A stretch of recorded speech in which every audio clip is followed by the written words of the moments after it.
I was teaching retreats that these women that attended had incredible stories, and they would share their stories, and I wanted to capture them because they were empowering and beautiful and poignant, and they were just stories of ordinary people's lives. They weren't famous, but they were just as special and inspiring. I'm really trying to also reframe their relationship with art, because for a lot of the women, their relationship with creativity is damaged or broken, and they don't believe they're creative, and they think everyone else is better than them.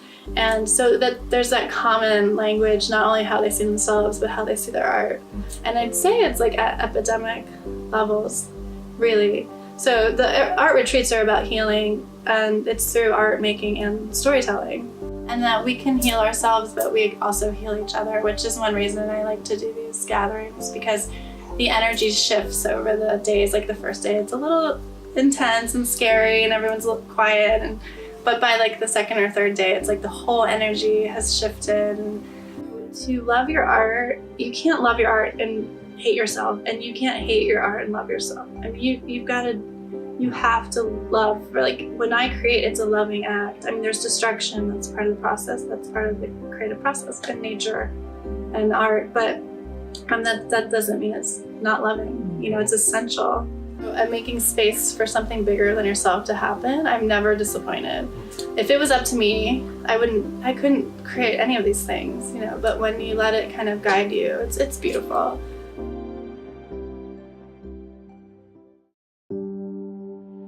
There was a time when I was 5 in kindergarten that art clicked with me. And we were put into partners and assigned to paint whatever. And my partner and I started painting a sunset. And we got carried away and we started finger painting, and we thought it was like the most gorgeous thing in the entire world. That was until the teacher came over and ripped it up and yelled at us for making a mess and threw it away. That was the last time that I clicked with art until this year. So this quest that I've started this year, learning how to paint, is really for various reasons. It's to kind of find that light again and let it come out, regardless if it's what it is. Just let it come out. I love the start. That's my favorite part. The start is wild and free. I don't worry about it. I'm not thinking about it. I just I slap some paint on the canvas and I make different marks, and it's like being a little kid again. It's like being free and just experimenting, and nothing's permanent, so you don't really think, oh, I've ruined this now. It's like it can go, it can, stay, or it can go, it doesn't matter.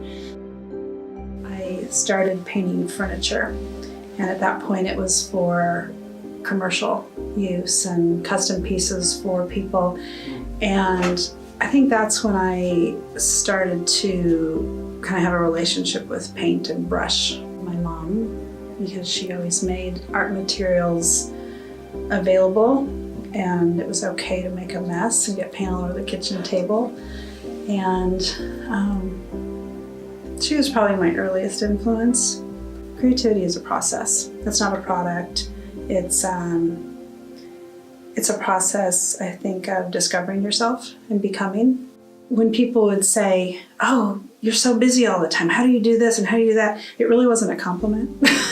It was really more of they may have meant it as a compliment, but it was really a wake-up call that it was so nice to finally just admit to myself, like, I can't do all of this. So I'm actually kind of on a whole new, having done art, I've had my art business now for 23 years, but I feel like I'm just at the beginning of my own art in many ways. So it's exciting. I still want to keep teaching others and providing the space that I have, but it's time for me to kind of become my own. Well, there are some times when I'm working through some tough things, and I can touch down into those areas that haven't been touched before or are very difficult to handle. But I think that it's good because you You actually have to feel those things to move on, is what I've discovered. You can try to not feel those things, but you're gonna have to eventually if you want to move on. And so art helps me to do that, and I do get down into some dark areas, but then there's conferences like these that teach me to see the beautiful side and the joy in art and painting and the nature all around and just the beauty all around, and to allow that to happen. Some of us have to go through hard times to learn because we don't know what we're supposed to learn yet. And I do think that's why we're, put on this earth, is to learn and to grow and have our spirit and our soul grow, and then take that back. It's a conversation piece. Sometimes people they're like, whoa, you do art? Like, they'll see something hanging on the wall, and it might be in my office or it could be at home, and they'll be like, who did that? And I'll be like, me. And then it's like, whoa, really? Or I have my mother's art all over my house too. And that is another way. People are like, who painted this? And I'm like, my mom. So, I think it's a conversation piece. The unfortunate part is that I don't turn to it when I should. I kind of put it to the side. I use work as an excuse, like most people do. I haven't figured that out yet. I still have to determine that. Maybe after today or this weekend. So family is extraordinarily creative, and I think that I'm very creative in the kitchen.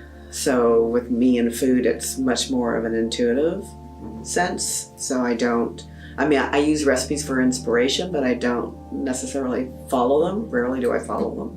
Even if I follow them, I do something, I change them a little bit. So I'm very creative in the kitchen, and I love food, and in that I find it very connective. And when I try and put the idea that I have in my head down, then I'm also a perfectionist, so then it doesn't show up the way I was thinking, and then I stop because I'm really frustrated with what I attempted to put down. And it's also my safe haven, so I can escape in that as well. That again goes to when I don't think, then the best things tend to happen. But when I start putting more logic and reasoning behind it, and shouldn't I, then I block myself completely. I tattooed, I trust I am guided, which is something I struggle with, so I need to have a memory of. And then brave heart.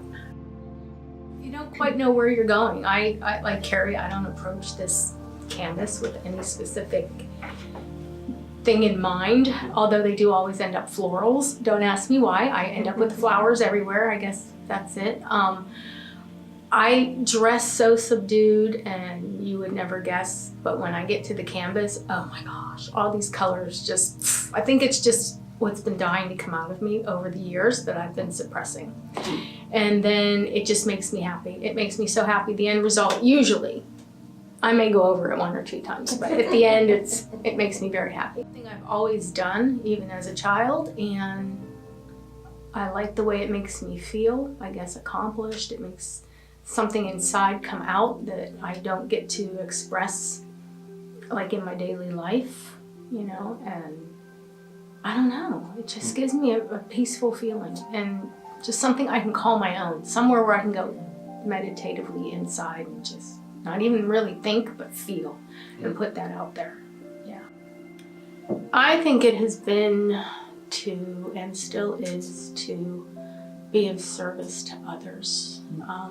I've learned from doing hair for 36 years that it goes so beyond the beauty and the hair thing. People come and sit in my chair, and we build a great rapport, and our relationships grow and the meanings get so much deeper than what color am I going to make your hair today. It's just about making that person feel good and what can I do to help you today. That's how I feel. That's what I like to do. That's what makes me happy. Most of the time I feel it. It's in my body. An interesting dynamic. There's many times I wanted to paint. I couldn't. I just couldn't pick up the brush. It's the energy. I don't know what it is. But then there's a days like I can't even wait. I get up and I just go in and I paint all day, and someone has to stop me. So, you know, despite of all these events and, you know, depression comes along and trying to really take me down, I think my will and spirit was just really like, no, man, you can't go down there. And so I had this moment where I needed to do something that I really like, you know. Where's my passion? And then art just came very naturally, like, that's what you love, man. You love color. That was my kind of like turning point where, you know, I had to create something for me. But then, you know, it was there for me. It was kind of a place where I could sit around and cry and laugh and just be me, and there's no one else to judge me.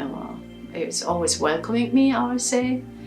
So that's kind of how I kind of managed through my darknesses with my art. So freeing, and there's no limitation or restriction, and I just went crazy, and what it came out was just so many colors that I would even never even thought about, and I was using it, and when I looked at it like, gosh, your emotion is all over the place, May.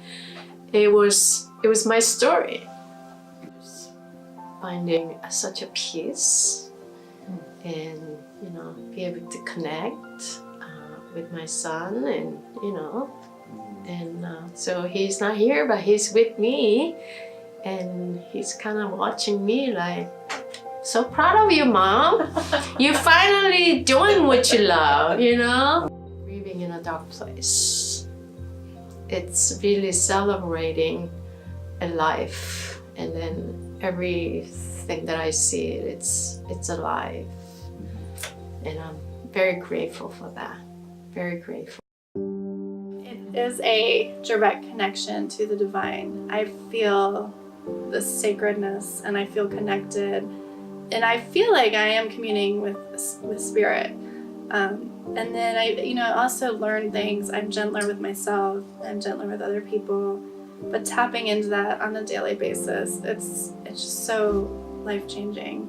And I learned to like love myself through my process, because I loved my art so much. I was grateful that I could do it, and it taught me to kind of treat myself that way too. So, you know, there's so many things you learn at the canvas practicing, like letting go and being brave and taking risks and forgiving yourself and moving on and accepting failure. Like, you're practicing all these qualities on canvas, so it starts to translate into your life.